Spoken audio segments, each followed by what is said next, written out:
Tales of the Other Side may contain explicit language, violence, body horror, and other gruesome descriptions. Listener discretion is advised. Hello everybody, Happy New Year! Welcome back to Tales of the Other Side, an actual play Call of Cthulhu podcast about three strangers in the late 1920s who find themselves bound by cosmic fate to face waking nightmares unlike anything they could have imagined. My name is Matthew. I am the keeper, the game master, the writer, whatever of our little show here. I have some housekeeping I want to do before we get started. It's New Year, new us. We learn from our mistakes. We've had this lovely fella over on Reddit who has commented on some of our posts promoting our podcast. Goes by the handle of Prince1212, also known as Daniel. Thanks so much for bringing this stuff to my attention. In some of our previous episodes, I've had you guys do either an occult or a Cthulhu Mythos roll, and those are actually like really different things, and I did some more looking into it, so I may not be getting away with finding out cool stuff as quickly from now on. I have a fun fact. Today is, as of recording, January 13th. Right now we have the first full moon of the year, which is known as the Wolf Moon. And it's known as the Wolf Moon because of the old Farmer's Almanac. They thought that it was just the moon that more wolves were going to howl at. And here's me connecting it to the podcast. The Wolf Moon is supposedly connected to the occults in the context of witchcraft and paganism, and is seen as a time of introspection and spiritual growth. So, for all of you that are into that, hope you enjoyed the Wolf Moon. Wolfpack assemble.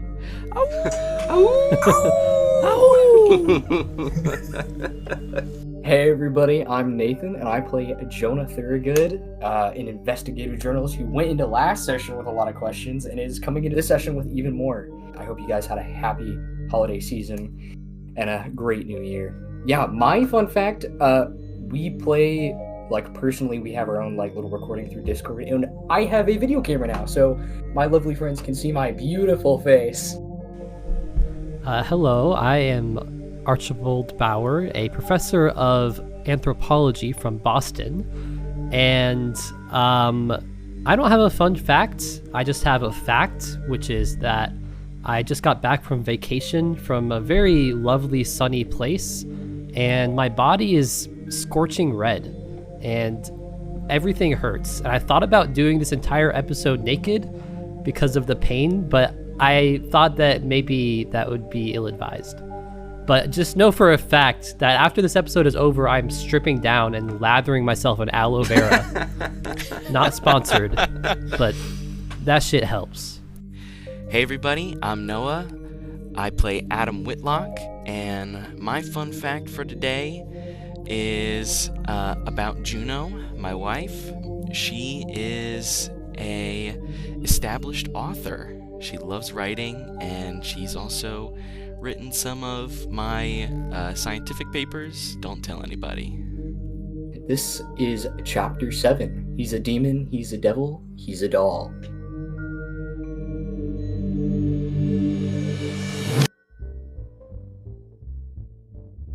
Snow softly falls outside, piling on the windowsill. It must be quite cold outside as the windows are foggy and nearly dripping with condensation. You've all been awoken suddenly, back in Cedar Falls Inn, after an abnormally vivid, shared dream. All of you feel your hearts pound while cold, sticky sweat beads on your forehead. You feel terrible, horribly feverish, but you address your reasons for being awake. For you, Adam, you stand looking down at Eleanor, holding out your IDs of you and your companions. She looks just as baffled as you do. For Jonah, you stand face to face with Howard, having just been informed that your house is burnt down overnight and nothing is left. And Archibald, you wake up with someone else occupying your bed, Bethany Marsh. She softly snores, and you see the rising and falling of her breathing as she deeply sleeps. Somewhere, either in a room nearby or from the ground floor, quiet jazz plays over a radio. Everything still feels so dreamlike, but you know this is truly the waking world. Adam, Eleanor stands in front of you and just sort of holds her hand out a little bit towards you with these three IDs and just slowly shakes her head like she doesn't really know what is going on. I take them from her, and I kind of hold her hands in mine, and I just I'm a little speechless, and then finally I say, Eleanor, what? Are you all right? What are you doing here? Well, I'm sorry. And she kind of looks back down at the IDs as you're holding it. Adam, correct? Yes, ma'am. I don't really remember a whole lot. I don't remember a whole lot of what happened before there was an explosion on the train.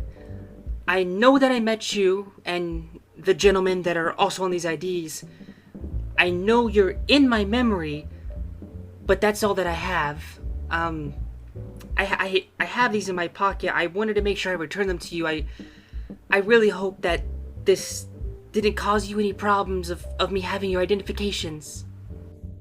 I have a lot of questions. What?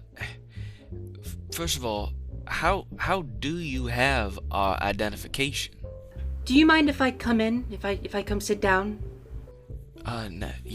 No, please. And I motion into the room.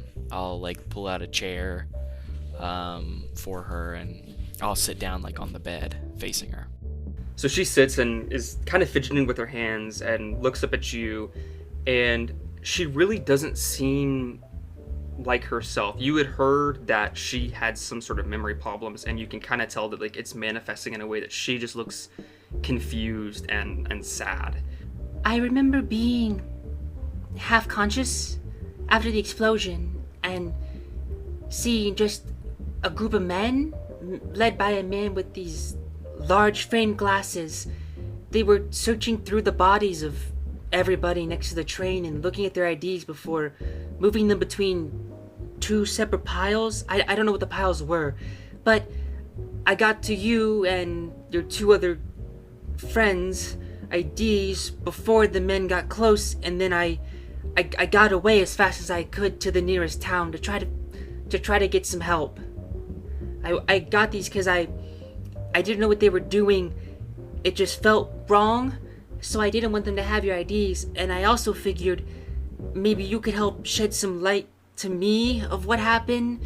I'm not remembering much, and it's quite painful to have these gaps in my memory, and even if you can give me a little bit of some sort of idea of what happened, I feel like what's going on is not necessarily causing an explosion.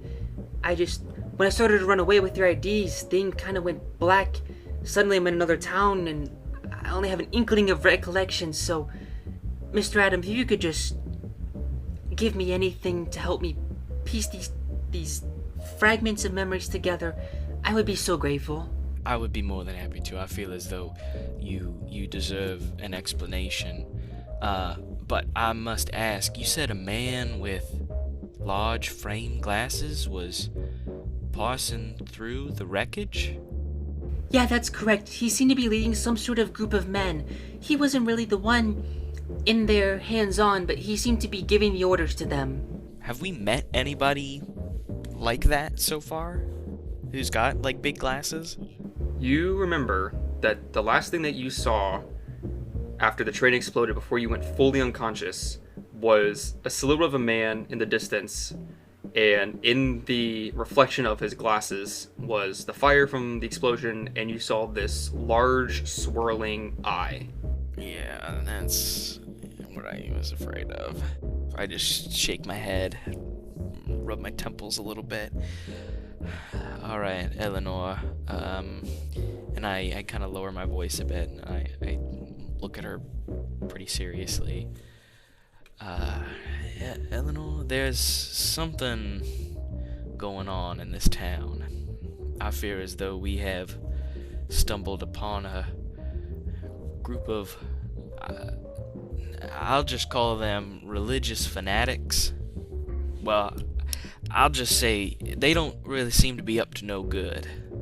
Now, if you have any sort of specific questions for me, I'm more than happy to answer them, but over the past few days, me and my friends that you have met have been doing our best to try to uncover whatever has been going on, especially get more answers about what happened on the train. How did I meet you and your friends? Where do I know you from? like I said, I know that it's in my memory. I know that I've met you, and I can't place it. If I can even get that answer, I feel like I can maybe start putting things together a little bit.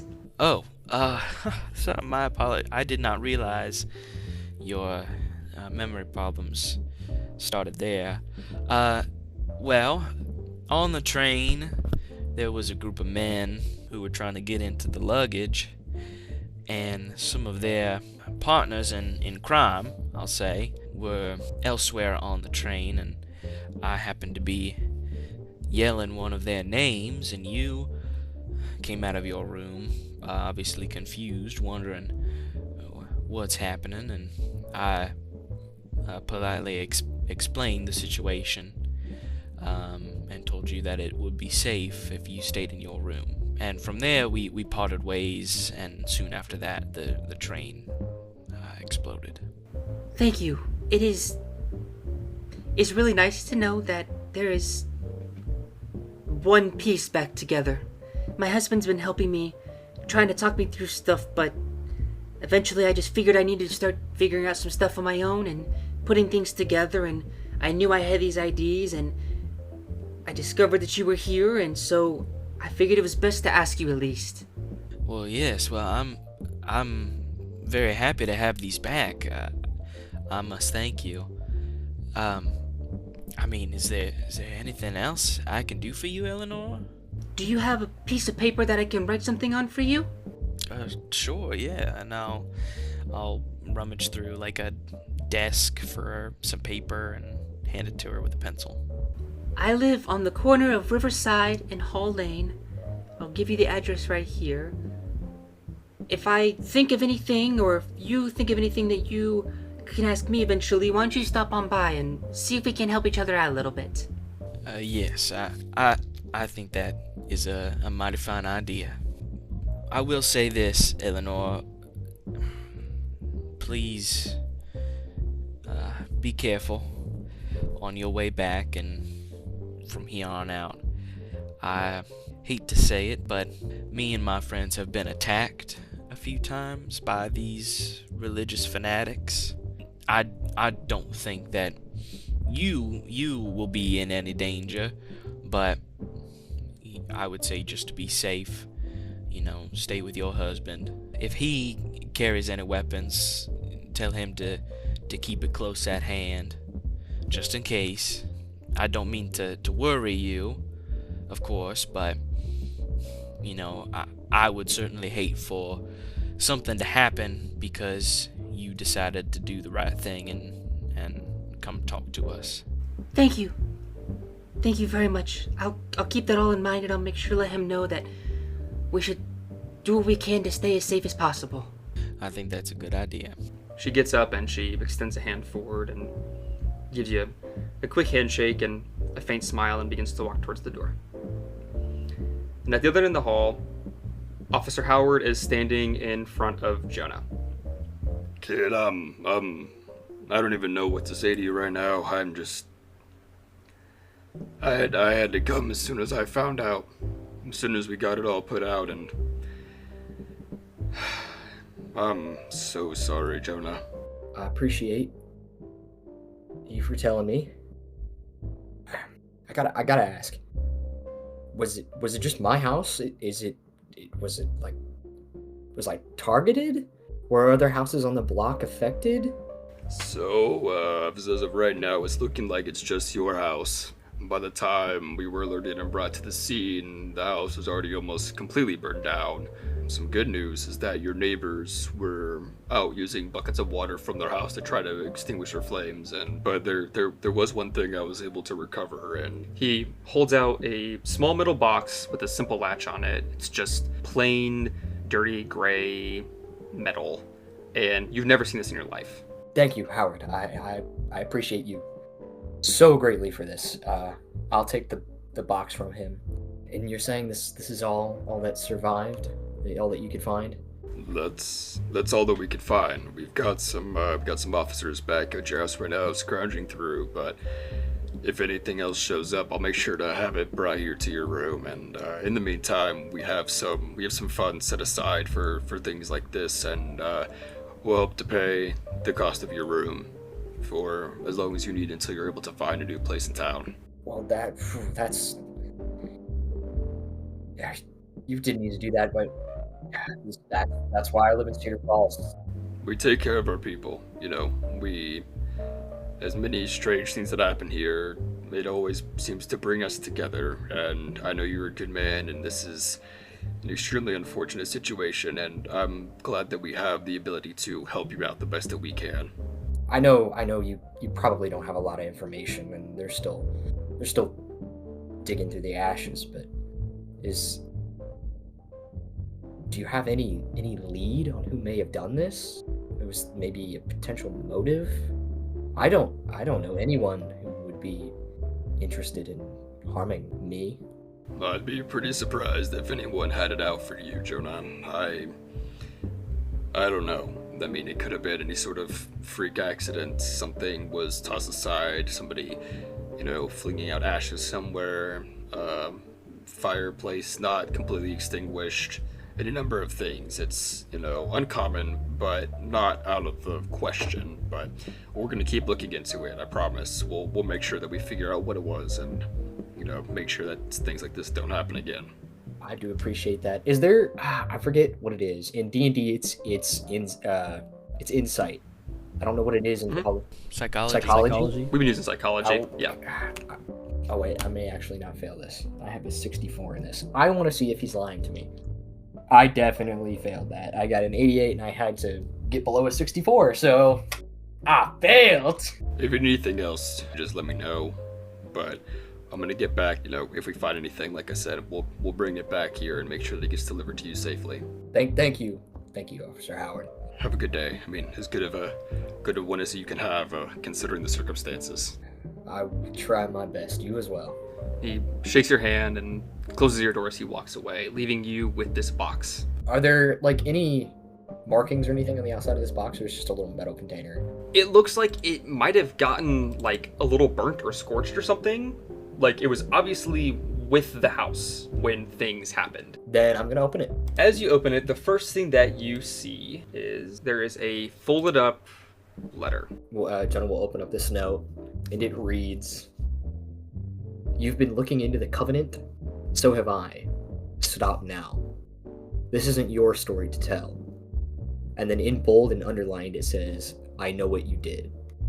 And as you sift through the box, you see that there are multiple pictures of you, Adam, and Archibald throughout the town on your investigation, including one that is extremely grainy, almost hard to make out, but it's a photo of you, Adam, and Archibald with Kirk the night of his death, as well as photos of Audrey at the library. Oh, no.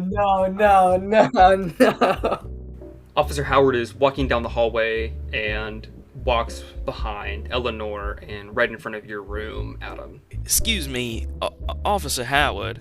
You mind if I have a quick word with you? What can I do for you?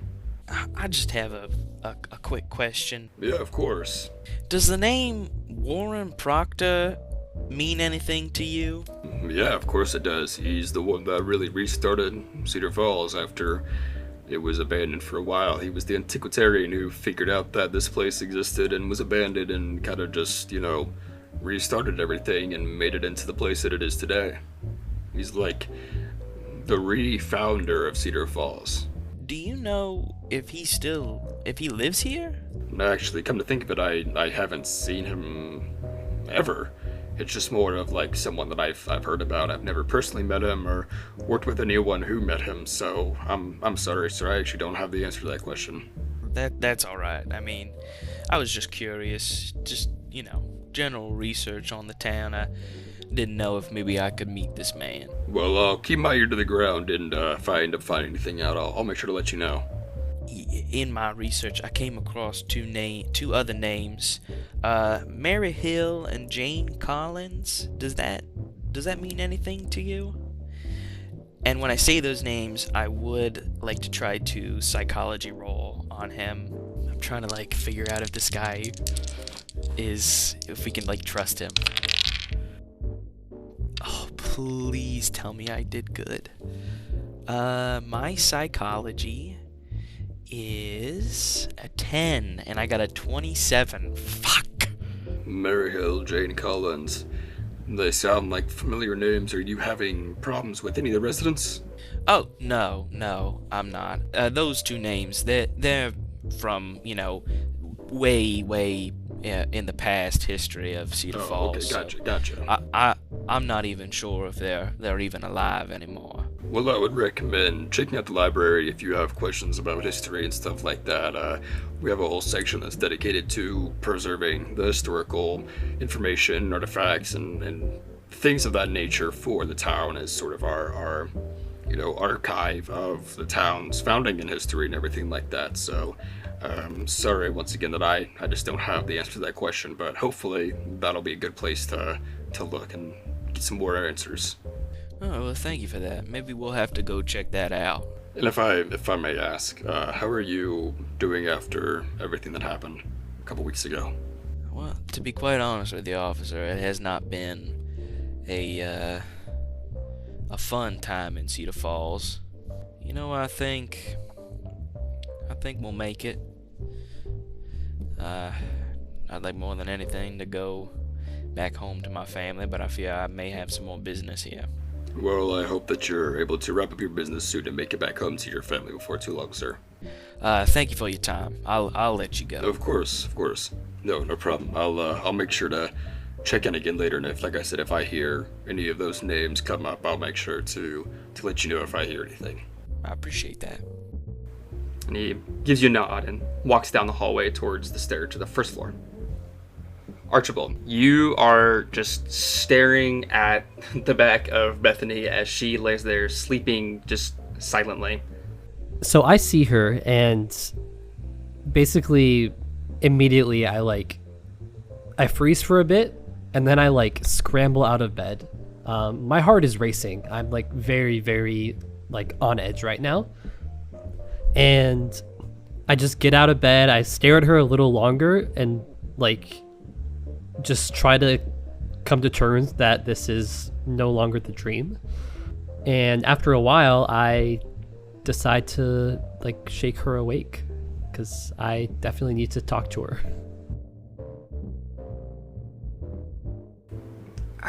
Archie, are you... And she flutters her eyes open.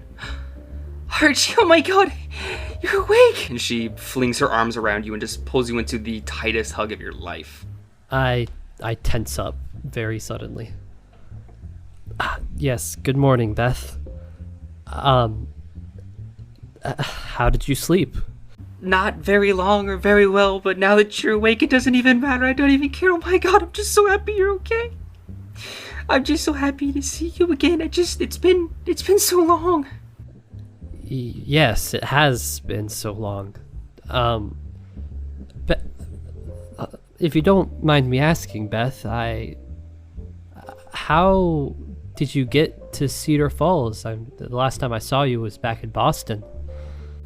My cousin lives here, and I've been here with her for the last few years since my parents died. You've been here for the last few years? Dad died back in 20, and then Mom died in 23, so I've been here for 4 years now. Wow, I had no idea. Beth, I've been here for several days now. I haven't seen you anywhere. Where have you been? What do you do? It seems like you have a whole life here now. I do. I work, and every now and then I go to visit my cousin Audrey, and she's the one that told me that you were here. She said that she had met Archibald Bauer and Adam Whitlock, and then said that you were here with her boyfriend, and said that we should check here. We did. 9 nights ago we came here and checked, and you had a room here, and I immediately came to find you. 9 nights ago, you came looking for me. I've been here ever since. I haven't left your side at all. Wow, that's incredible, Beth. I'm so happy that you came and found me. Can I just ask you a few more questions? I'm sorry if this seems a little strange or I don't want to. I've been waiting so long to talk to you. Ask me whatever you need to. How is it exactly? Is this the first time we're meeting now, since I've been here? Or I'm just a little confused how we, it's sort of unbecoming for two people who haven't met in so long to wake up in the same bed together. Yeah, that is something that has been plaguing my mind, I won't lie. I came to your room when we found out, and I was knocking, and then there was no response, and I picked the lock, and it was you, and you wouldn't wake up for the world, and so I was getting so concerned, and I thought you were in some sort of coma of some sort, and so I just vowed to myself not to let you go again. It happened once, and I didn't want it to happen again. My goodness, Beth, I'm sorry to have scared you like that. I must say I did have a rather strange dream last night that I could see why I wasn't able to wake up.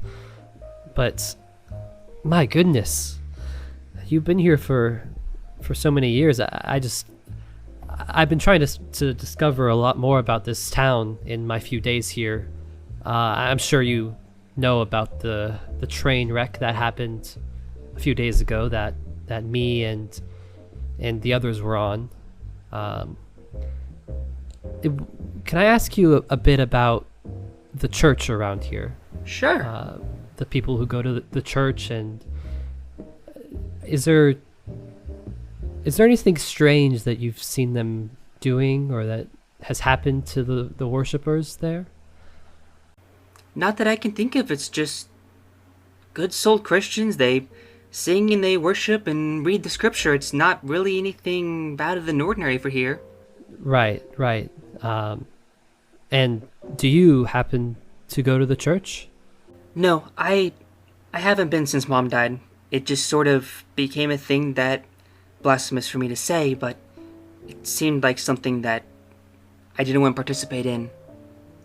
I prayed when they were both sick and hoped they would get better, and neither of them did. And it felt like unanswered prayers, so what was the point? I'm so sorry that happened to you and that I wasn't there for you when your parents died. It's okay. I'm glad that we're here together now. I want to talk about everything. I want to catch about everything. I don't think I even have the words to begin to tell you just how happy I am that you're okay. And Beth, I'm so happy to see you too.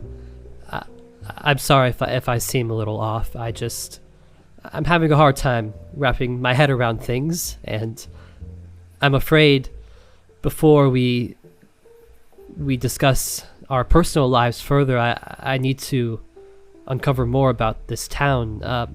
Do you know anything about Warren Proctor? I believe he is part of the church.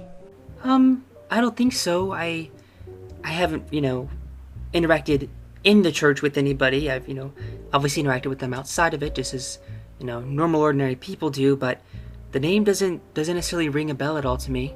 Right. Of course. Well, I think my friends are a couple rooms down, and there's a lot I need to discuss with them. You're welcome to come along.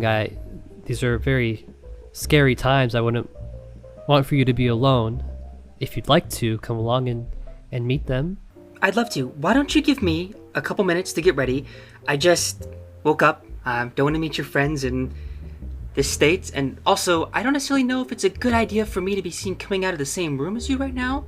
So why don't we stagger a little bit and I come out a little bit after you've left, so there's no, attention being drawn to us right now? Right, of course. How silly of me to even present that idea. Archie, no, don't talk to yourself like that. It's okay. It's been a while. I am extremely excited to meet your friends. It's just, what's going on is not necessarily... Look, it's looked down upon by everybody else, and I don't want to draw any more attention to it. Yes, of course. Take all the time you need. I'll be waiting for you over there.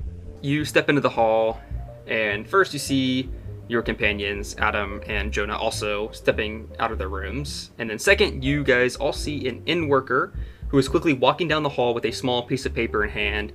And he gives like just a little quick nod, hands out the paper generally like towards the group and says, Mr. Whitlock, Mr. Bauer, Mr. Thurgood, apologies for the intrusion. I'm so sorry if you guys were doing something, but I have an urgent request from City Councilor Blakely. He wishes to speak with the three of you right away in room 217.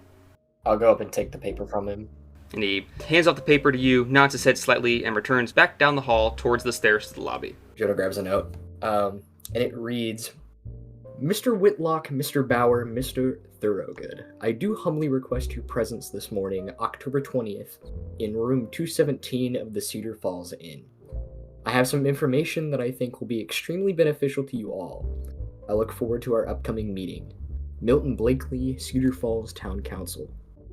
This is strange because you remember going to bed on the 11th of October.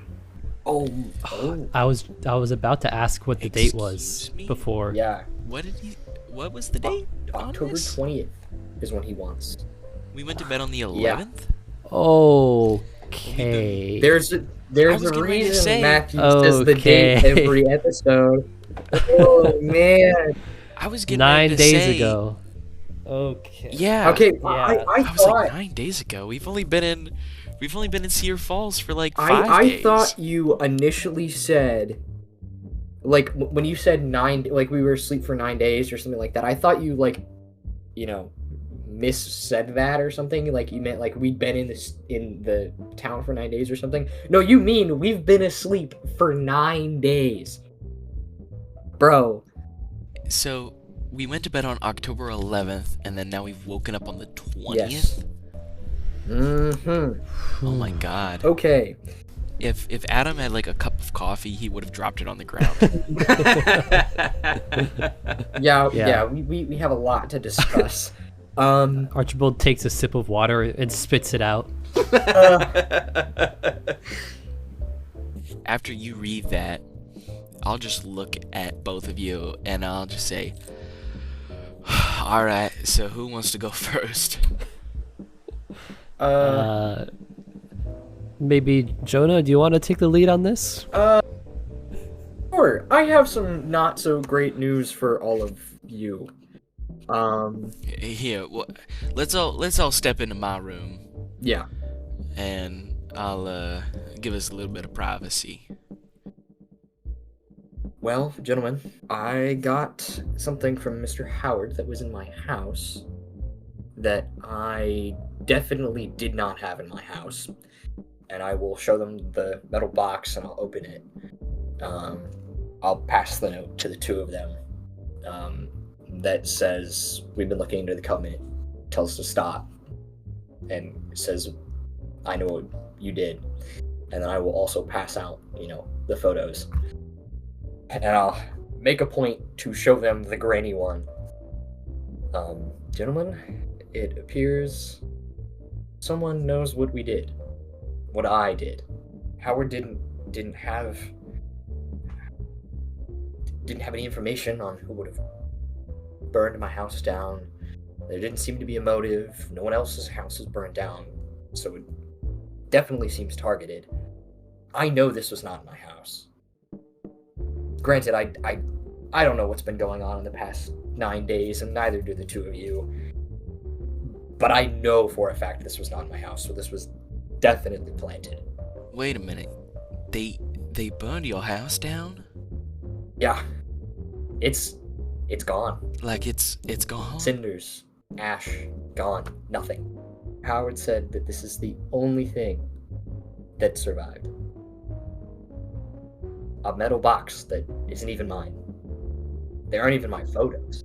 Jonah, I'm sorry. I didn't want this to happen. It is what it is. At this point, things are truly ramping up. And we've been meddling in some interesting stuff. And now interesting stuff is meddling with us. Well, I'm just glad you're all right. I'm glad we're all alright. Imagine if we were in there. Didn't come sleep at the inn and instead slept at my house. And that would have been most likely the end of us. I will pull out the IDs and I say, Eleanor stopped by. I don't know if y'all remember her, but she was the elderly woman that I woke up and had a few words with while we were on the train. We had learned that she was with her husband in the next town over, and she came all the way down here and brought our IDs back to us. Turns out she has been having some memory problems, and I did my best to sort of jog her memory a little bit. And I will be honest with y'all, I did warn her about some of the things going on around here. I told her to be safe. She gave me her address, so we have a bit of correspondence now. I gotta say, and I'll kind of just eye both of you. And it's not like a suspicious look, but it's just like a kind of serious, you know. I'll just say this. I'm gonna assume we all had the same dream. Now, I did not see the choices that y'all made after I left, but I trust you all, and I do not want you to tell me what happened. And we will move on from this. Archibald, how are you doing? You look like you've seen a ghost. Well, it's not so far off. I woke up with Bethany, who was in my bed next to me. Bethany, What? the girl you haven't seen in however long? The girl I haven't seen in easily over 10 years. Wait a minute, how did she get here? We were gonna look for her. Apparently she's been in Cedar Falls for a few years. She's Audrey's cousin. I can tell you Wait a tell you minute. now, Archibald, I had absolutely no idea. I am shocked. It doesn't make sense. It doesn't make sense. Obviously nothing has made sense. There's a woman here who I had no idea was here, and now she is, and I don't know what to do. It's so strange. I have such a hard time talking to her because I can't believe that she's here, and I still don't, but that's what it is. Should we I don't know, check and make sure that she is real and she's not just some trick of the mind, considering we did just have a dream for 9 days? What do you propose we do?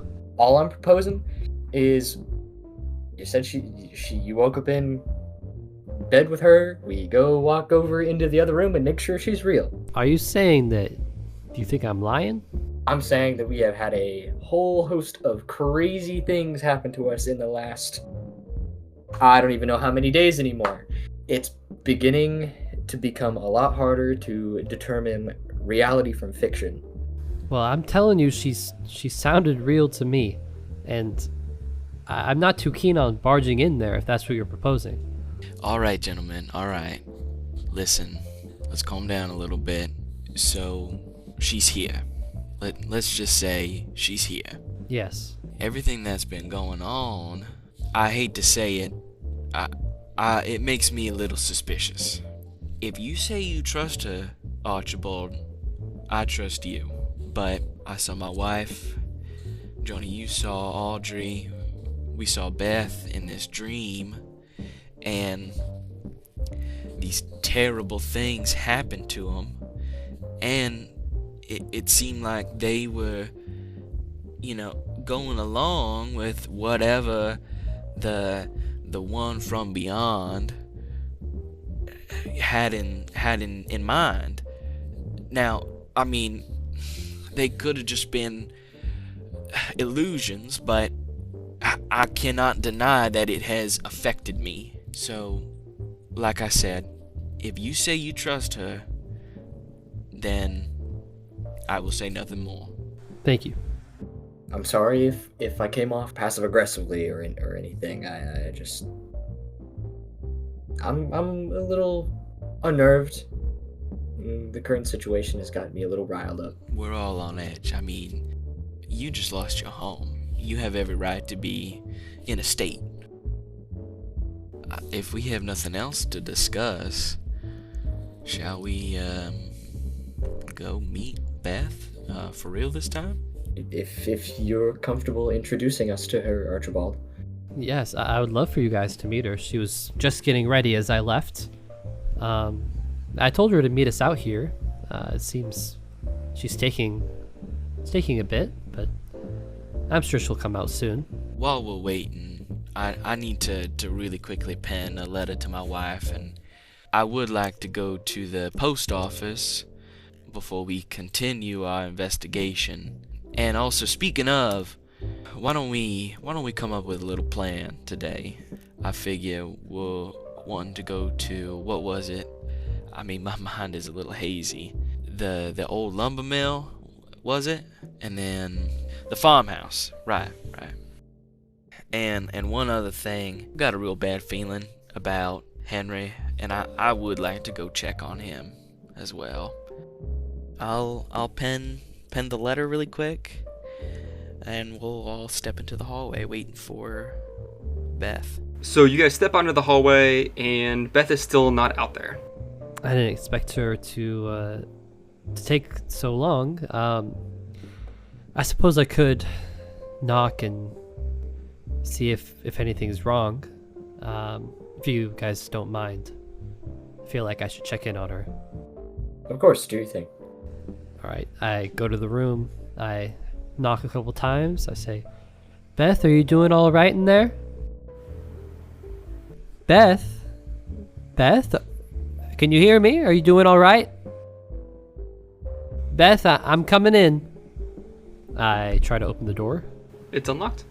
Okay, I go in. I mean, I'm assuming it's not a very big room. I check if they're the bathroom there. So as you walk in, it is uninhabited now, but you do see two things sitting on the bed. You see that there is some sort of folded note, and on top of it is a bracelet. The bracelet is just like a leather strap with dark wooden beads around it. And on top of the note, it says, "For my Archie." It just says, Archie, I must take my leave. I do apologize for leaving without being able to properly say goodbye. I've been absent from work for over a week now and dread that my job will no longer be mine when I return.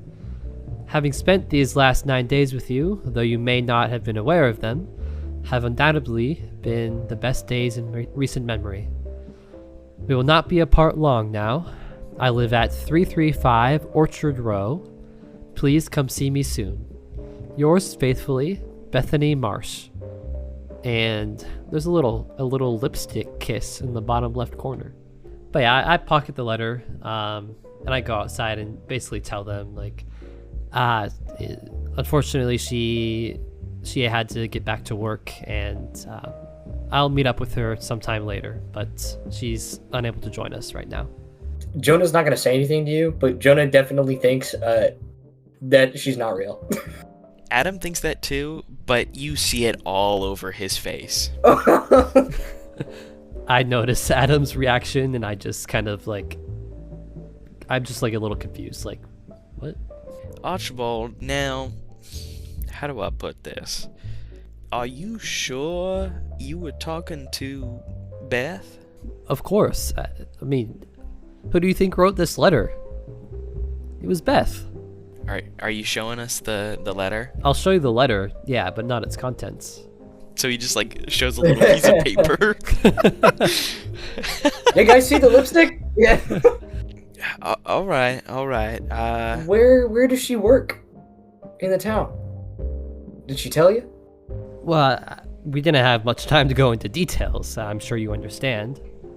I need to check in on you guys. Yeah, we will get to meet her eventually, right? Well, yes.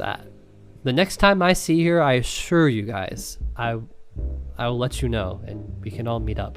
Okay. All right. Well, let's just move on with our day then. With the note in hand, you guys go up to the second floor of the inn, and even before you enter Milton Blakely's room, you hear loud jazz coming from inside and some very out-of-tune whistling and humming along with it. I'll just do a light knock on the door. Within a couple seconds of you knocking, the door swings open to reveal a tall man in a fine suit. Between his expensive clothing, perfectly parted hair, and the ornate pipe that's clenched between his teeth, the man exudes wealth and class status. Come on in, folks. Please make yourself at home. A round dining table with a plethora of freshly cooked breakfast food sits near a corner of the room next to windows that look out towards the train station. The snow seems to be falling even heavier now. Milton Blakely turns down his radio a bit and takes a seat at the table and motions for you all to join him.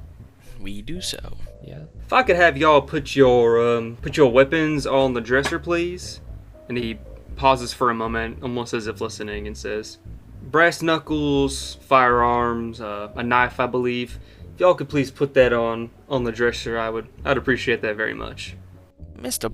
Blakely, how would you know about all that?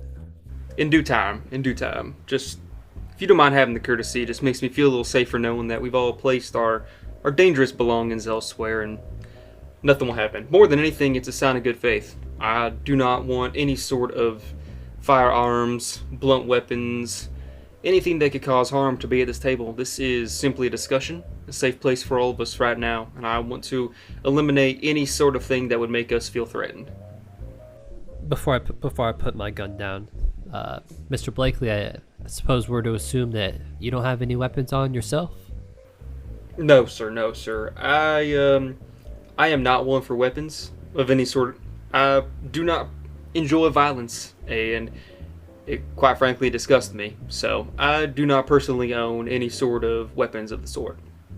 Well, I suppose that's answer enough for me. I'll put my gun down. Gentlemen, Mr. Blakely here is, I would say, has a pretty good reputation around the town. I'm curious to see what you want to talk to us about, and in good faith, I'll pull my weapon out and put it on wherever he should put it, on that table. Lights his pipe and takes a puff of it and pours himself some coffee from the pot sitting on the table. Well, gentlemen, it appears that y'all have had your 9-night dream, and interesting enough, I'm only seeing 2 markings instead of 3, and he points to Archibald and Jonah. And you see on your forearm, when you had accepted the hand in the first room, there is that symbol of the offspring. Adam, you don't see marks on anybody's arms, but for Jonah and Archibald, you can see them on your arms and Milton's arm as well. Adam starts to sweat a little bit. What exactly is going on here, Mr. Blakely? Sir, you're going to, like my friend said, you're going to need to elaborate a little bit. I am here to apologize for the actions that some members of the Covenant have taken. You know, some people think that violence is the solution, others prefer diplomacy. I am one of the latter, and I hope to extend an olive branch here with you gentlemen this morning. Is that something that might interest y'all? I'm just a little curious, Mr. Blakely. Noticing is you have the same mark as us.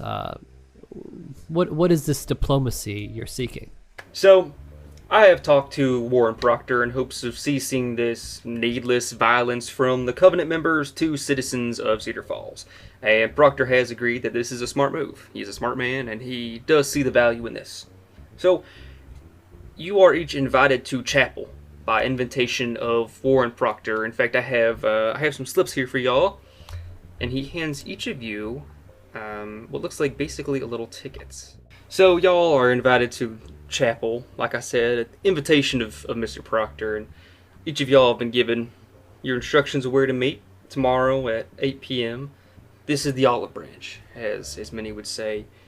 Many of us, I wish not to speak for everyone, but as I said, I prefer diplomacy. And I think that everyone has tremendous value, and I think that y'all might find it interesting to see what's really going on here, taking a peek behind the curtain, if you will. You brought us in here to tell us that we need to go somewhere else to find the answers? Why can't you just tell us what this is right now? It's not part of his plan. I'm simply just a voice from the One. I'm acting out his will. Mr. Bauer, Mr. Thurgood, you've both accepted his hand. This makes a great deal. Y'all need to listen out for his voice. He won't lead you astray.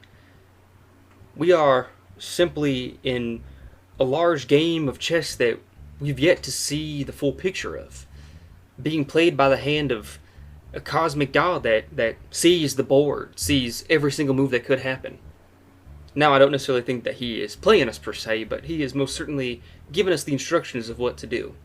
And I understand now that this is what I'm supposed to do. Y'all have had your 9-night dream. You have not necessarily accepted the promise, but we've decided to make an exception and invite y'all to chapel.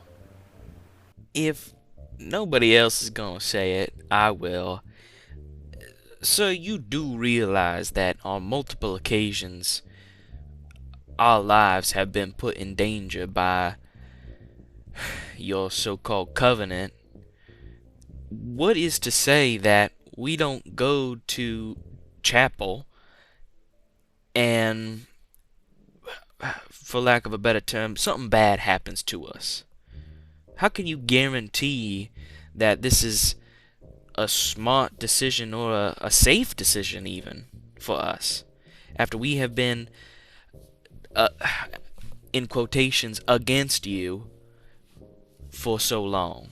He has guaranteed it. The One has guaranteed it, that nothing's going to happen to y'all.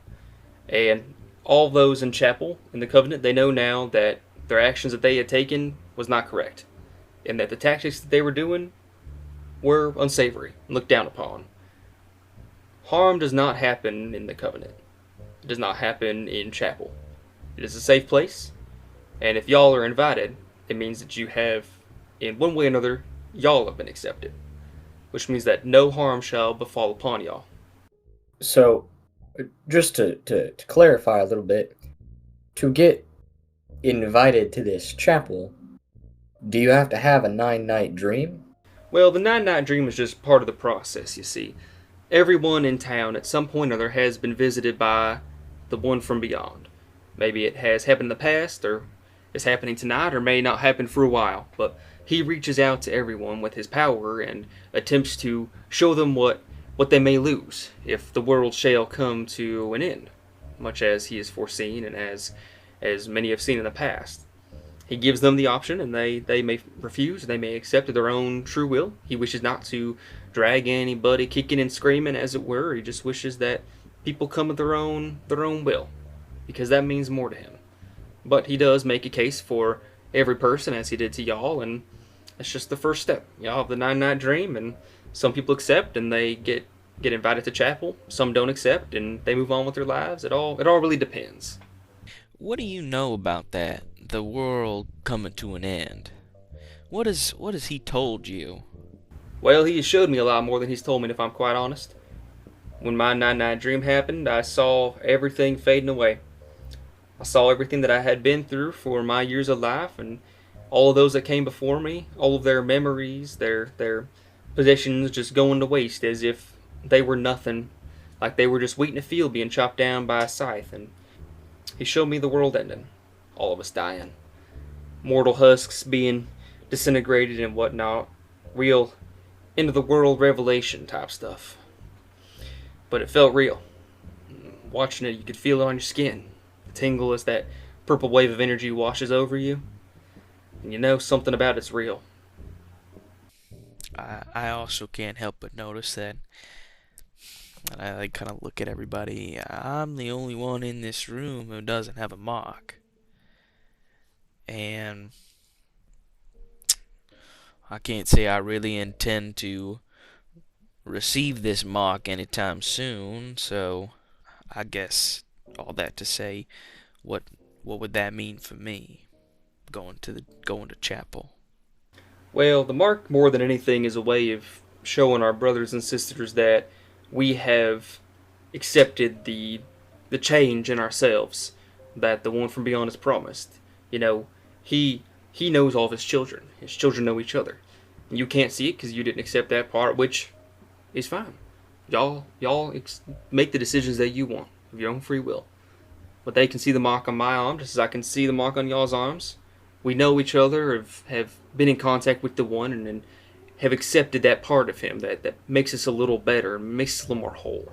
How do your members in the chapel consist of just Cedar Falls, or is it a larger conglomerate of people?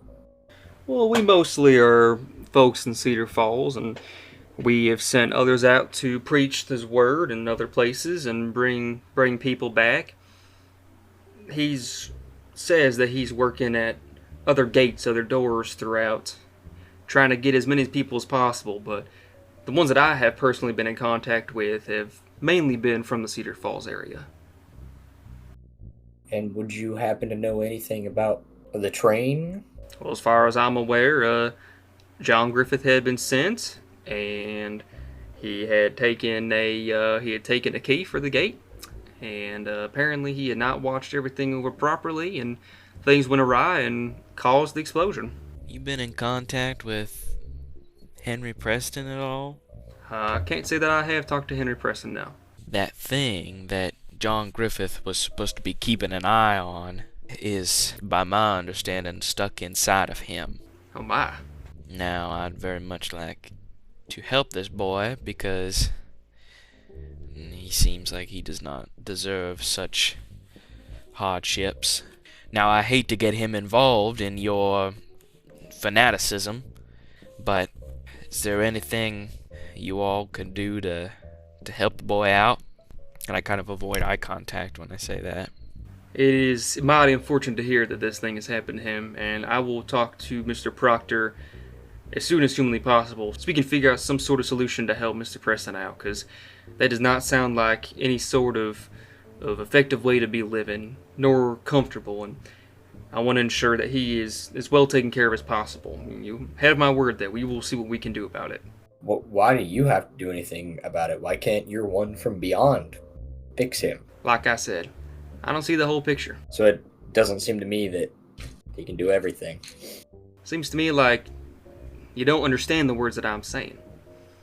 I don't see the whole picture. I'm not given everything. I don't need to know everything because I've put my faith in this thing. Because I put my faith in this thing that has come to me and told me the things that are going to happen. I've seen it and I've felt it and I believe it. Whether you do or not is your own choices. I've told you many times, and as I've been told, he's told you many times, it does not matter what you decide to believe. It is okay if you choose to believe it. It's okay if you choose not to believe it. But I do. And I'm telling you that I trust this one from beyond. And I trust him to tell me the information that I need to know when I need to know it, to make effective decisions to keep me and the Covenant safe. Just another question, Mr. Blakely. Do you know anything about this Mary Hill? Of course I know the mother. She's waiting for us for when we eventually get to make it to the other side. She'll be there waiting for us. What do you mean, waiting for us? Is she... What does that mean? You call her the mother. I mean, what does that mean? Well, the way that I have been informed is that she is waiting for all of our arrivals on the other side. Waiting for us when we eventually able to make our pilgrimage over there. And we refer to her as the mother because she is the one that sustains us, nurtures us. She was the first one to accept the promise. She's the whole reason why the one from beyond even knew that we existed, why he came here. She's also the one that deals with the offspring. What is the offspring? Well, the offspring is, and his mouth moves, but no words come out. I think when that happens, okay, I just gotta do at least a small sanity check. Like, okay, hard fail, 98. Let's do a D3, not super severe. Now listen, I'll say this: y'all tread carefully, all right? The Covenant wishes you no harm upon you now, right? We've extended this olive branch, but that doesn't mean you're safe. Things are obviously out of my control, out of all of our control. And until y'all accept the promise, you can't even see the whole picture. There's so much more going on here than you have the ability to realize. Same with me. But I see it. Like something's been awakened inside of me. I see a fuller picture, and there's There's no words that I'm able to use to explain it, but y'all be careful. Y'all stay safe, because... And he kind of just takes a big puff of his pipe. I hope to see y'all tomorrow night at chapel.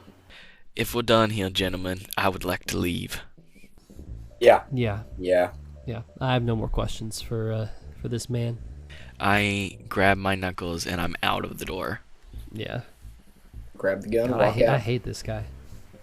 I hate this guy so much. You guys walk out into the hallway and close the door, and you hear that he turns back up the radio again. Adam, as soon as he exits the room, just like stumble a little bit and just like put his hand on a wall and like grab his heart. Take some deep breaths, and after just kind of taking a second, turn to his friends and just say, I'm going to the post office. Why don't y'all just, I mean, either follow me or stay here, but just, I think I need to just take a walk for a second. I understand. That meeting was a lot. Archibald, is there anything you'd like to do in the meantime while he goes and delivers his letter, I assume? I have no idea what to make of this. I can't quite go meet Bethany yet. I'm sure she's still probably working. I must ask you, Jonah. Surely this Mr. Blakely is a very prominent figure in this town. Has no one ever noticed anything strange about him? Not to my knowledge. The talk around town is that he's a good guy. He's been a part of the town council. Generally a pretty, upstanding guy, trying to do best for the community. I mean, for all intents and purposes, the church is just a church to any other random individual in town. It's not some cult. I don't know much other than, the general public opinion about him. He's a general upstanding citizen. He goes to church. He's a churchgoer. However, there might be a difference between the church and the chapel. He gave us tickets to you. I mean, mine looks like this. And I'll show it to you. And it just says, Chapel, arrive at pharmacy, Friday, October 21st at 8 p.m. And it says Mr. Thorogood on the bottom right corner. Arrive at pharmacy? Well, I don't think mine was at the pharmacy. And I pull my ticket out, and it says, Chapel, arrive at Ice House, Friday, 8 p.m. Mr. Bauer. Well, this is certainly strange. He seemed to imply that we might be going to the same chapel together, but are there multiple chapels, or what is this? This just makes me feel like they're trying to split us up. That meeting made me feel less safe than ever before, if I'm being quite honest.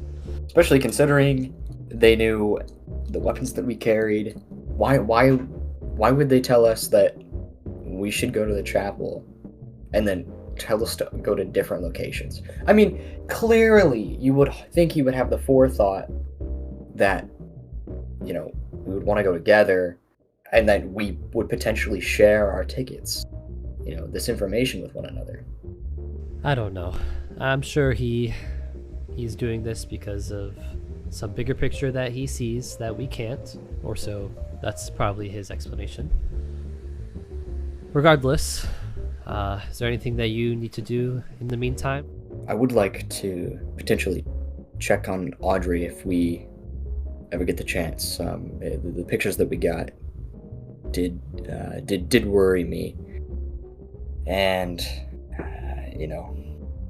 considering the current situation, I do think that it's best that we stick together. Yes, I would agree.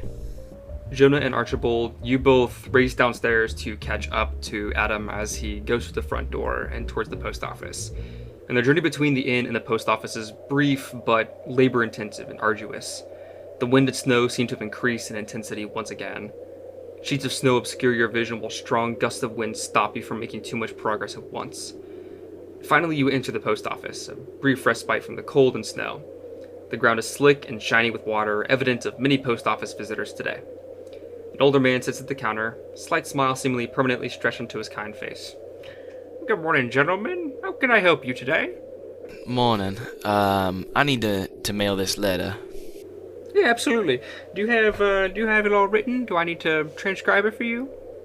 I have it all written. Perfect. Let me just grab you an envelope then, and a stamp, and can I get the address, please? And I'll recite the address. Juno, oh, you know what? I think I actually have. And he turns around and grabs out 2 sealed envelopes and places it in front of you, Adam. I have 2 more from your recipient. I've been here for a couple days. I was glad that you're stopping in to get them finally. And then, Adam, is it? Yes, it is. I have a 3rd one for you here. And he pulls out just like more of a scrap of paper and places it down. I can get this shit out as soon as possible. It's been snowing nonstop for almost 4 days now. It's surely only the beginning. I imagine it'll get much worse before it gets any better, so might be a little delayed getting the mail in and out. You know how bad the weather is, but I'll get it out as soon as I can, Mr. Adam. Well, I certainly really appreciate that, sir. Of course. Anything else I can do for you gentlemen today? I would say not. All right. Well, y'all stay warm. Stay safe. Well, thank you very much. And I'll just turn and pass Jonah and Archibald, not looking at them, just kind of like really zoned out. And I'll read the letter that I sent for the listeners. Dear Juno, I miss you more than the moon misses the sun. I will not lie to you. Me and the men I have become friends with have uncovered secrets I dare not share in this letter, as to keep you far from whatever is going on in this godforsaken town. You're the smartest person I know, and I am in desperate need of your guidance. You know, if there were no reason for me to be here, I would take the first train to Wyoming. I want to be a better husband and father to you and Virgil. I think I'm going to sell the farm. I'm rambling, but just know that I will be home. If anybody comes by saying they know me and you don't recognize them, take Virgil and go to your sisters. I love you, Adam. Here is the first letter from Juno that you received. Saturday, October 15th, 1927. My darling Adam, oh, your words are sweeter than honey, yet carry the bitter sadness of newly fallen tears. It feels as though I have lived a lifetime since I have last seen you, and I have counted every second since you have gone. I'm delighted to hear that you are in the good, safe company of Mr. Jonah and Mr. Archibald. I do so hope that you shall keep one another from harm, and do try to avoid any more trains. It troubles me to hear this, young man, not that he survived, but because you simply say he is in a bad way. I know you, Adam, and I know that times you speak more plainly when vile details are at hand. Is this the case? Please be honest with me. Many times we have spoken about you speaking the full truth. I'm not a young girl anymore, and I wish not to have the truth covered in sugar, merely to make it more palatable. Now, I must attend to an important matter, the money you have sent me. My dear Adam, please tell me that this money was acquired without unsavory means. I do not think I could bear to think of what you may have done to come into possession of such a grand amount. I trust you, but worry does plague my mind. Write to me soon. I am simply mad without you. I love you always, Juno. I feel like I need to write another letter after reading these. I gotta say, your prose is very good. Thank you. You guys are pros. I see what you did there. The next letter reads, Tuesday, October 18th, 1927.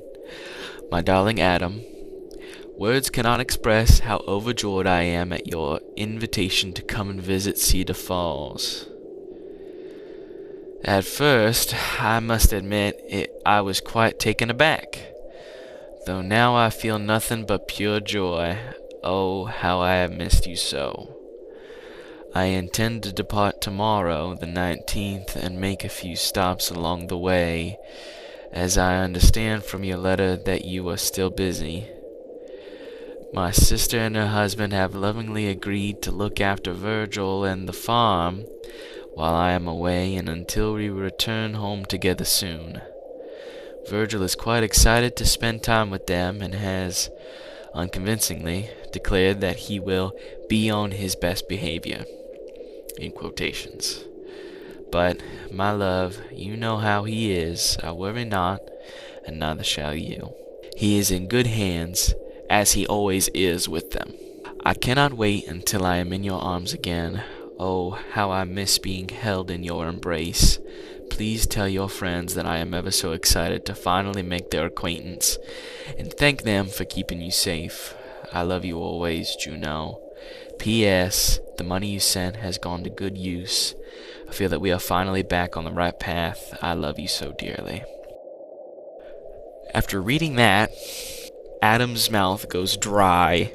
He read both of them to himself, and he's going to go back into the post office and say, Sir, you have to tell me, if somebody were to leave from Wyoming on the 18th, how soon would they get here? By train? Well, it would depend. The 18th, so the snow would have already started, so it could take anywhere from 5 days to a week and a half, probably, depending on if they're making any stops and how bad the weather is. Most likely the 23rd, and then some? It's most likely. Son of a bitch.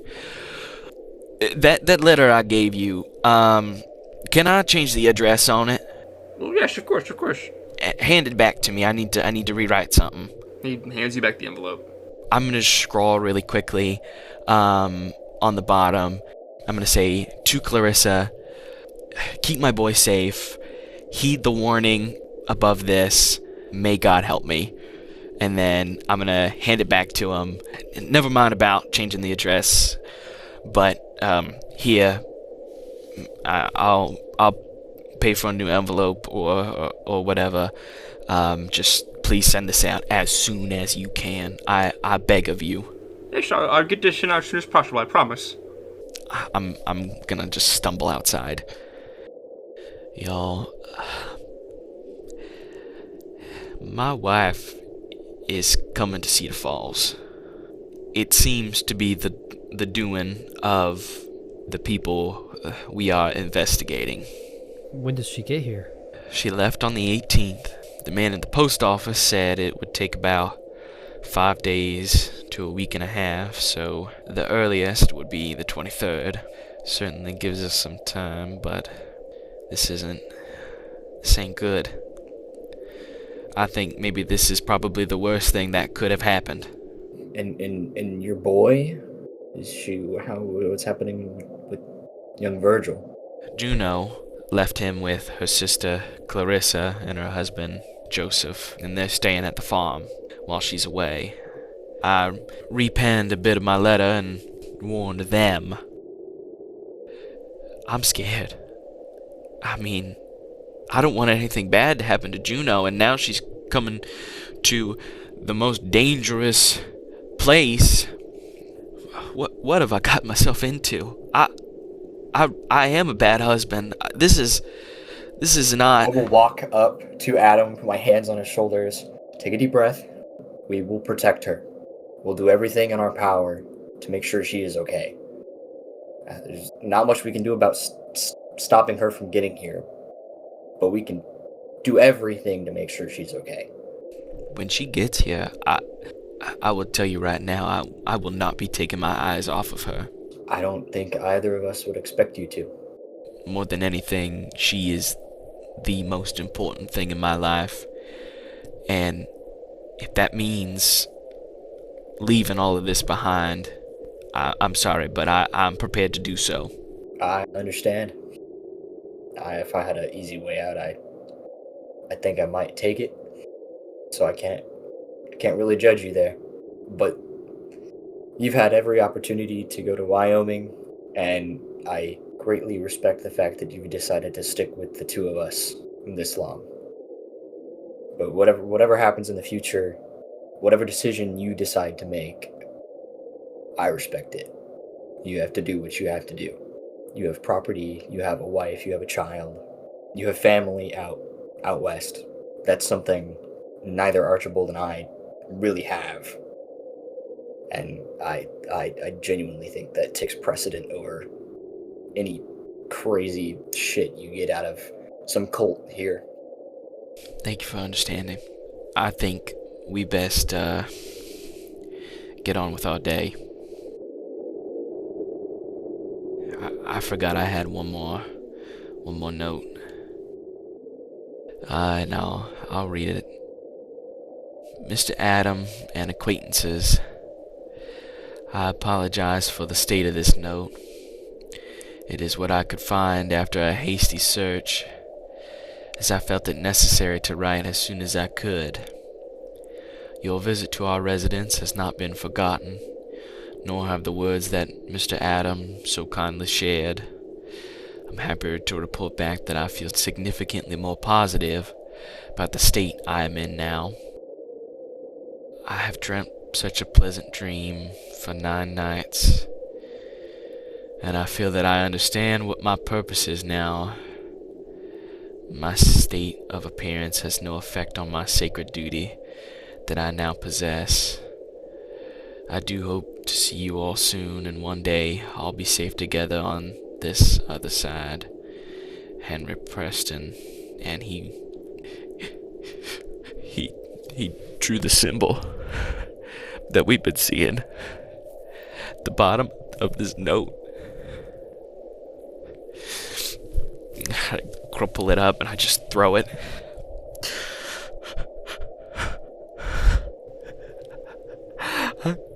I don't know if I could keep doing this. I'm gonna roll sanity. I've got to. I failed. Another D3, please.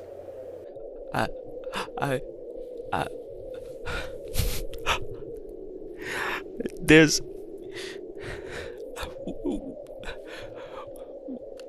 What do I do? What do we do? They have... I said I would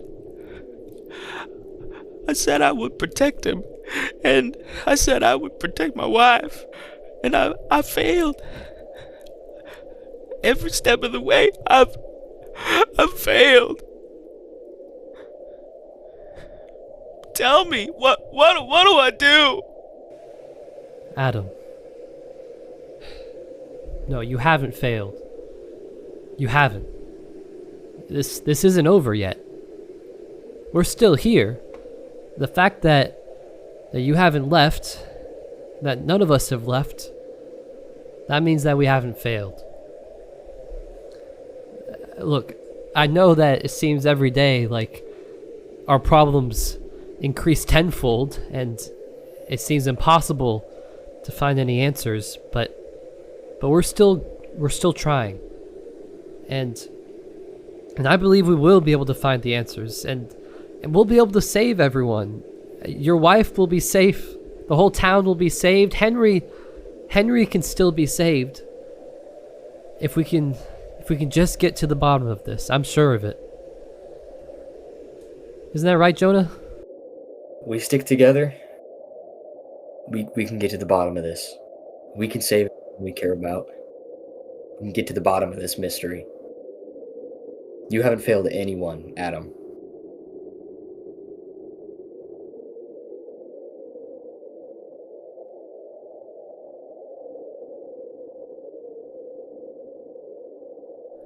I hope you're right.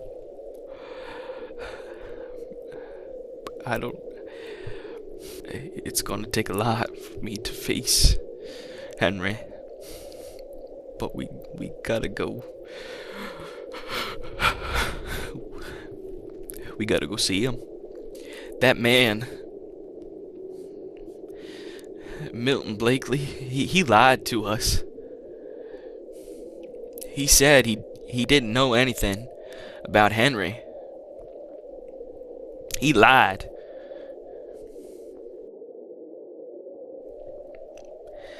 I mean, I never trusted him for a second. But it's plain as day now. We cannot trust these people. We got these invitations. If we're gonna go meet them tomorrow, we gotta be smart. We gotta come up with a plan. A way out if things go wrong, which I am more than inclined to believe that they will. And you know what? I am not gonna let anything get in my way from seeing Juno again. Even if I have to kill a man to do so. Now, let's go.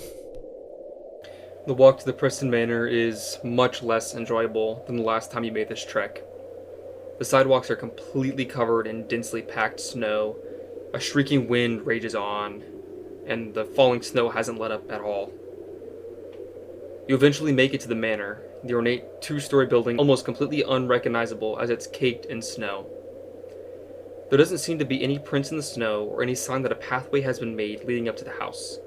And you can tell by looking at the windows that, despite how overcast it is today, there isn't a single light on inside. It's as if nobody has been in or out for some time. The only sign that there's anyone currently residing in the manor is the smoke drifting up from the chimney. I'll knock on the door.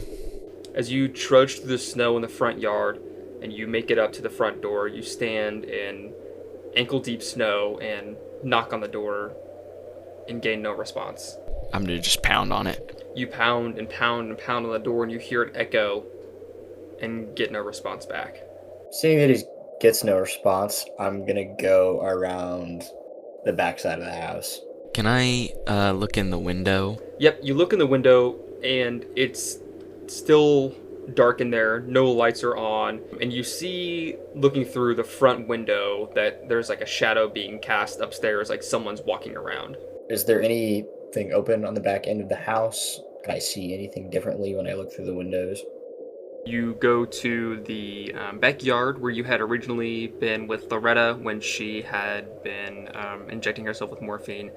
And the chair is still there, the tables are still out there, but they're all completely covered in snow, and the back door is just as tightly locked as the front. When I look through the windows, do I see anything differently? You do not see anything differently.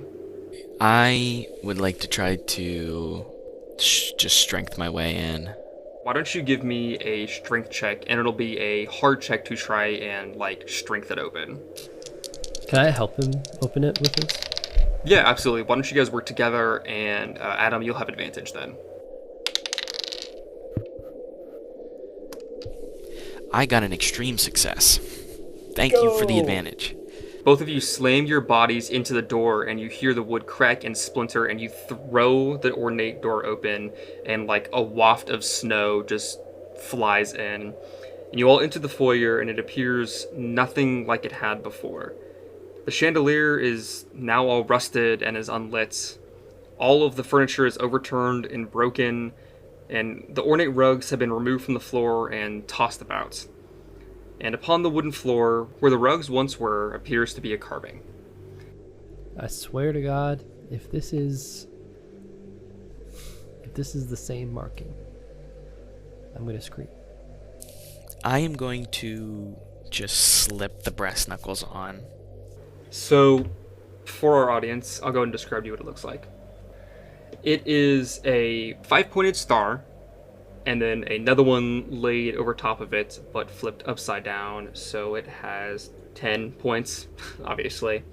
And then it is enclosed in a polygon, and on the edge of each polygon has a few words in a language that is not anything that seems comprehensible. And then in the center of the star is the symbol of the offspring that has been seen multiple times. Jonah will take a picture of this carving. Okay, great. Why don't you give me a photography roll? Yes. Oh my gosh, the first one of those in a while. Been a minute. That's I exciting. used it, yeah. Well, I got a 73 and I needed a 75, so I succeeded. Perfect. Despite the dim lighting and the carving blending in fairly well to the wooden floor, you're able to take a picture of this symbol. I'll kind of just like look upstairs and yell. I'll say, "Henry, are you there?" You hear the sounds of footfalls echoing above you. Let's make sure nobody else is hiding around any corners. This ain't good. Let's at least check and see if Loretta is anywhere down here before we make our way upstairs. You guys are able to do a really quick sweep of the bottom floor. It is that foyer with the sitting room and then the kitchen. It's sort of like a dining room area. And just after taking like less than a minute of a walk around, you can tell that nobody's downstairs. And in fact, it doesn't look like anybody's been downstairs for a little bit. Okay. Considering it's snowing outside, is it warm in the house? Like, is it like the heat's been kept on with the fireplace? Yeah. Okay. Yeah, it seems like the fireplace has probably been going on consistently with how warm it is inside. Okay. It's just no lights are on or anything. No lights are on, correct. Okay. Are you gentlemen ready to go upstairs? I suppose we should. I think we should stealth. We have not done that yet. We should give it a try. Probably gonna fail, but Although, yeah, I don't think I'm gonna be very stealthy. Stealth is a 20. Yeah, the lowest that it could be. I got a 61, so no. I got a 50. I actually... This happens every episode. I got a 6. So as Adam and Jonah step on the stairs, it creaks and groans, but Archibald, you're able to shift your weight enough to be quiet, but unfortunately your allies have kind of given away your position. But you walk up the stairs and you see that Henry's door is slightly open. Just generally checking down the hall. Is every other door closed? Correct. Then I will walk up to the door, knock, and say, Henry, it's Adam. Are you doing all right in there? And then I'm gonna just push the door open. His room looks a lot more well put together and more lived in since the last time you were there. He's now at his desk with his back turned towards you, and he hasn't responded. He seems almost like deep in thought, either like reading or writing something, and either hasn't taken notice of you or just hasn't responded to you. And he's just like sitting in the dark doing this? Mm-hmm. I'm gonna walk up and put a hand on his shoulder and kind of grip him and say, Henry, what, are you all right? Henry stands up and turns towards you. As before, his left arm from the shoulder down is mangled and burned. His veins stand out and pulse a sickly green. Scattered black welts ooze clear pus, adding a wet shine to the entirety of his forearm. In the left side of his face, which has been permanently contorted as if someone took wet paint and swirled it, now sprouts a long tendril, thick and slowly moving like a python. And at the end of this tendril is a humanoid skull with patches of wilted skin throughout. And the skin on the skull pulls itself back and seems to smile at you. Can I have you give me a sanity check? What the Brother. Oh my god. Okay, wait. So Yeah. the like swirl on his face has a tentacle hanging out of it with a skull? Yes. There's like skin on it that kind of... I fail. I failed that too. Alright, it's going to be a d6 of sanity, please. D6 of sanity this time. Okay, I pass, thankfully. I lost 4. I lost 6. Your mind reels. I need you to give me an intelligence check. You want to fail this. I want to fail the intelligent. Ah, shit. Impossible. Impossible. Bro. Well, let's hope I keep rolling really high like I have this whole game. I have an 80 intelligence. Woo! I rolled low for once, 43. Your mind completely understands what it's looking at right now. A human face that is sprouted, an alien tendril that connects to an almost human-like skull. So you are now going to go in a bout of madness. You lose all self-control, and you try to get away as fast as possible and end up falling down the stairs and then lay flat at the bottom for the next 6, it's technically combat rounds. So we'll say for like the next 6 minutes, your mind is completely shattered, unaware of what is going on, and anything else that happens is going to seem like a manifestation of your madness. Okay. And then you're going to end up having underlying insanity for an additional 2 hours afterwards, which means that if you even lose a single point of sanity, you're going to have another bout of madness. Great. So you guys watch as Jonah sprints past you, tries to get away, trips, slips over the stairs, take 3 damage, and begin to seize at the foot of the staircase. Why don't you roll me a luck check to see if your camera broke on the way down? Ooh. And I'm rolling it below my current luck, correct? Yes, that is correct. Okay, I passed. I rolled a 33. I had to roll below a 63. Okay, you luckily did not smash your camera. Thank God, my livelihood is still there. Adam, as Henry has turned, the one part of his mouth that can move smiles. Hello, Adam. I was wondering when we get to talk again. I'm glad you received my letter. I missed you. How have you all been? Does the skull move or like speak as he speaks? The skull is not talking, but it's like moving up and down, and the head is kind of like almost like Venom, like the symbiote from like the Venom movies. So it kind of like splits off of him and is like looking around. Imagine that, but like cooler. Okay. Oh, I'm imagining it. It's actually 100 times cooler. Just confirming, like, he also has the mark on him that we saw. Like, he that Tyler does. and I have.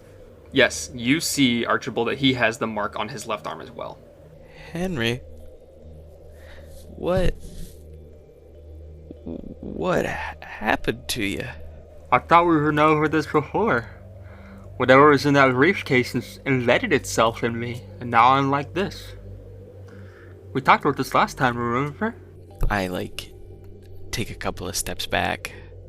Yeah, but I don't know if you've seen, but you have something coming out of your face.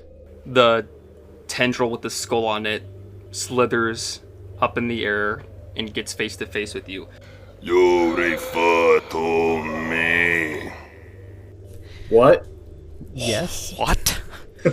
Hello? What? I'm speechless. I don't even know. I can't. There's nothing I can say. You refer to Vazatorul. I am the one who is with Henry. You may refer to me as well. I am he. He is me. I think because I passed my sanity, I'm not going to acknowledge him. He's gonna swing over to Archibald then. And do you acknowledge my presence? I think I have to. I think I should. I think I do. I mean, I am marked. After all. Well, I could certainly see you and hear you. I don't... What are you? Where did you come from? I was a fragment of the chrysalis of the one from beyond. When I became embedded in Henry, I grew a conscience. It is a combination of the one from beyond and Henry. If Henry and I are separated, we will both die. So, I'm not quite following. Are you the one from beyond, or are you not the one from beyond? No, I am part of his living chrysalis where he slumbers, attempting to gain power to destroy the one who wishes to end your world. The fragment of me that attached to Henry grew consciousness, and from it sprung I. Henry, where is your mother? What happened to her? She's not here. She's gone. What do you mean she's gone? I thought it was her, but it wasn't. Henry, what do you mean by that? I thought it was her, but it wasn't. I thought it was her, but it wasn't. Adam, it wasn't her. Henry, where is your mother? I can't tell you. I'm sorry, I can't tell you right now. Henry, did you do something to her? I did. But it's not what you think, I promise. I would never actually hurt her. It's not her. It's not her. Oh, Henry. Oh, Henry, what have you done? I was given the dream. The 9-night dream. And I talked to the one from beyond. And I was shown that all my struggles in life and the insecurity that I feel about myself can just vanish. And I accepted it, but I didn't. Because I decided it was better to live with my physical imperfection, to keep Zatharul alive. And instead, I just wanted to rid myself of the insecurity of how I looked. And then the one was giving me instructions. I offered to give the one from beyond help, to secure myself safety, the city for my mom. I accepted the promise, guys, but I can't go to the other side yet. I haven't fulfilled my purpose yet. I know there's a chance it could hurt me, but if it means I can save so many others, I'm gonna take it. What is your purpose? To host this parasite? I gestured towards Vazatrul. I can open the gate to the other side. I'm the key. I can open the gate to the other side. Open a gate? How? How? When? How do you know this? I don't know how yet. I just know I can do it. He showed me. That was what was in the briefcase. It was the key to open the gate. And John failed, but now I can succeed. Henry, I urge you, whatever it is you think you need to do, just stop. I'm afraid that you've been lied to. We've all been lied to. This is not salvation. I see it so clearly now. The one is using us to grow stronger. Henry, I know you believe there's some monster there that he's trying to build up strength to fight, but this is not the way. Please don't go through with what you think you have to do.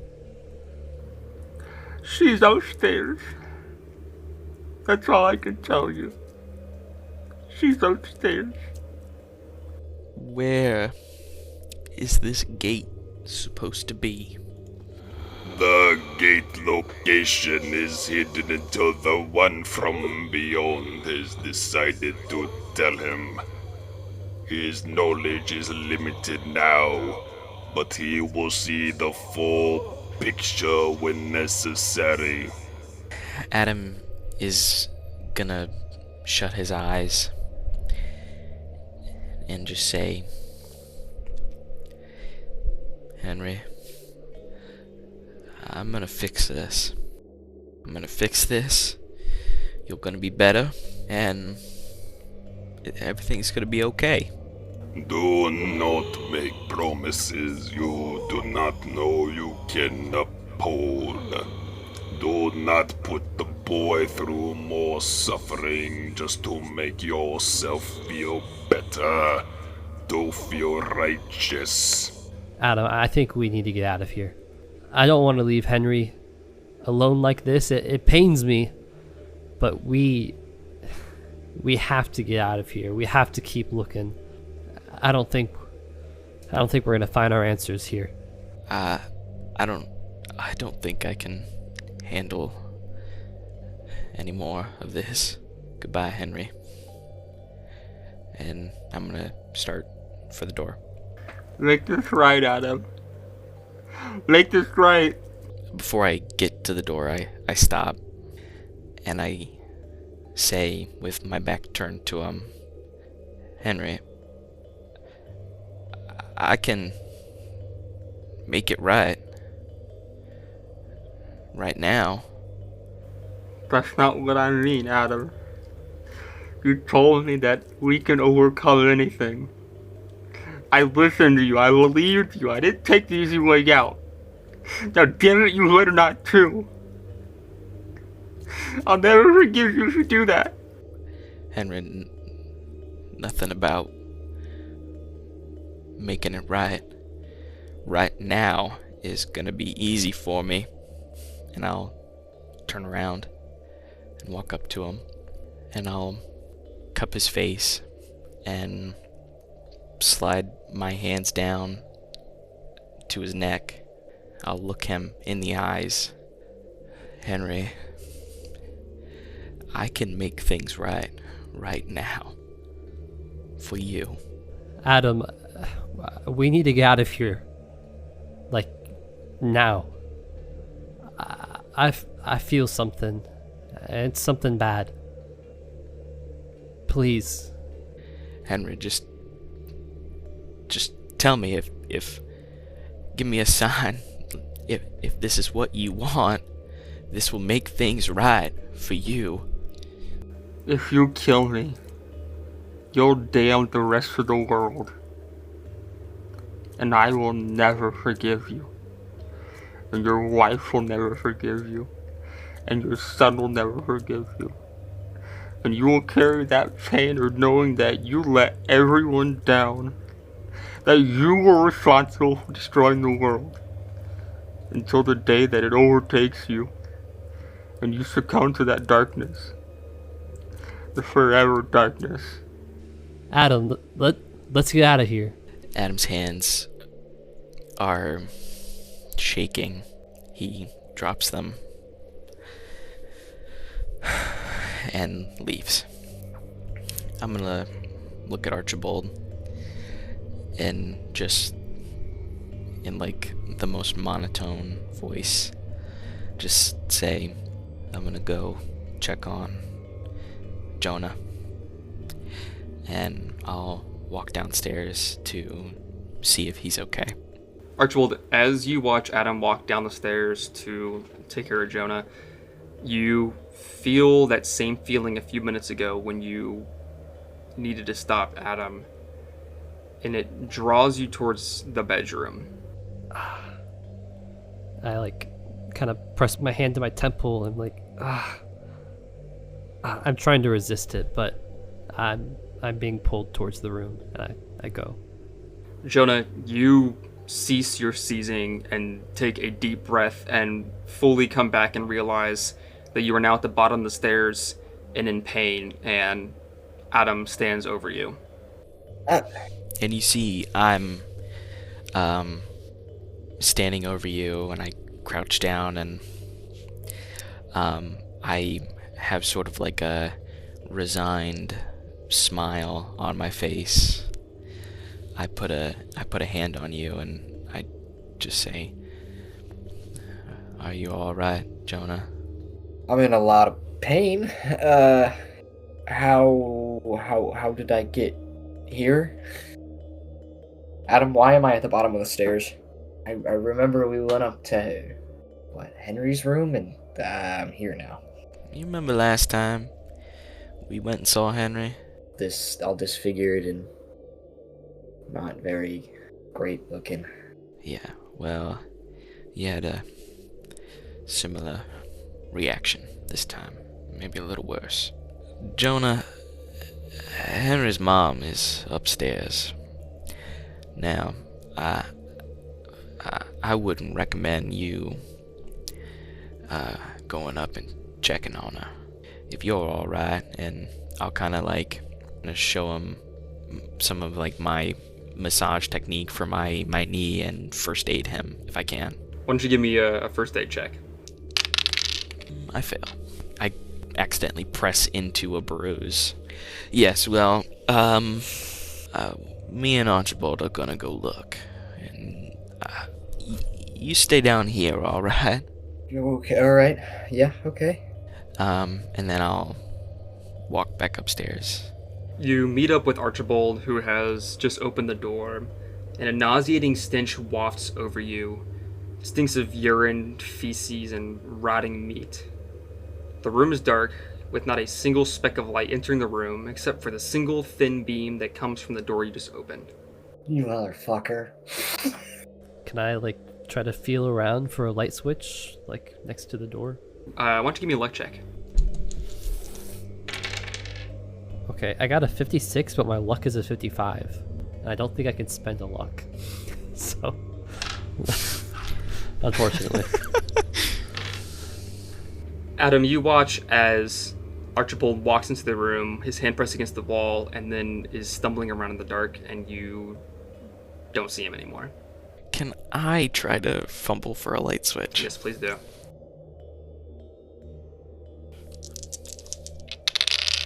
I pass. You hit the light switch, and you realize a horrible, grisly sight has been hidden in the dark.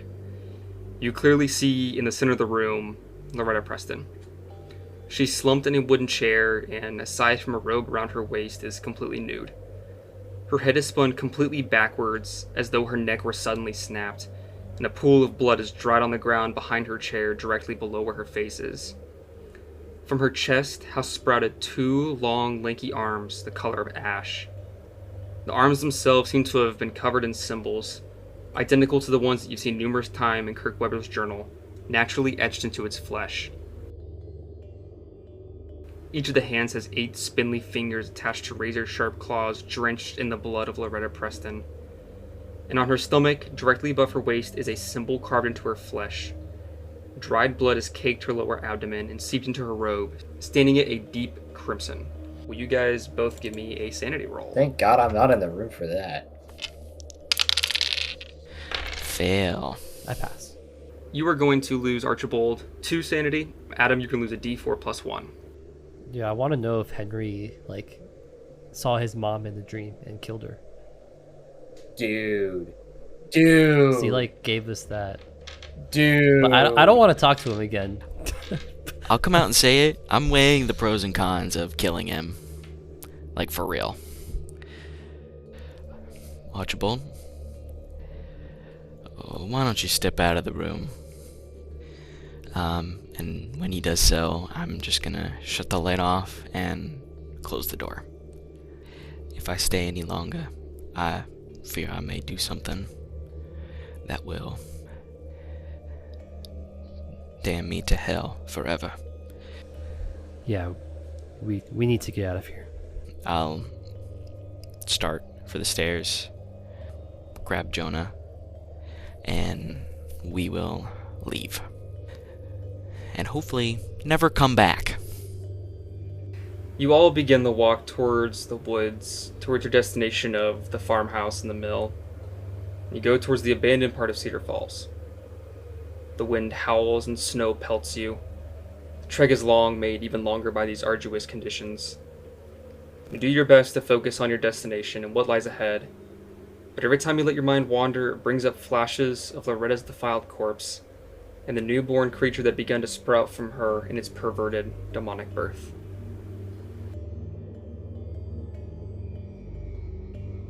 Thank you everybody for joining us for Tales of the Other Side, Chapter 7. He's a demon, he's a devil, he's a doll, Part 1. We'll have our second part out to you in a little bit. We recorded them back to back, and we'll just kind of see how timing works out. But I'm Matthew. I have been the keeper. I'm Nathan. I played Jonah Thurgood, an investigative journalist. And this episode was great, guys. I had a lot of fun. I'm Nick, and I have been Archibald Bauer, a professor of anthropology from Boston. I'm definitely going to see Beth again, for sure. I'm definitely going to see her again. She's real. I'm Noah. I play Adam Whitlock, and I definitely went through a metamorphosis this episode and came out on the other side. Chapter 8, He's a Demon, He's a Devil, He's a Doll, Part 2 will be coming out on February 5th.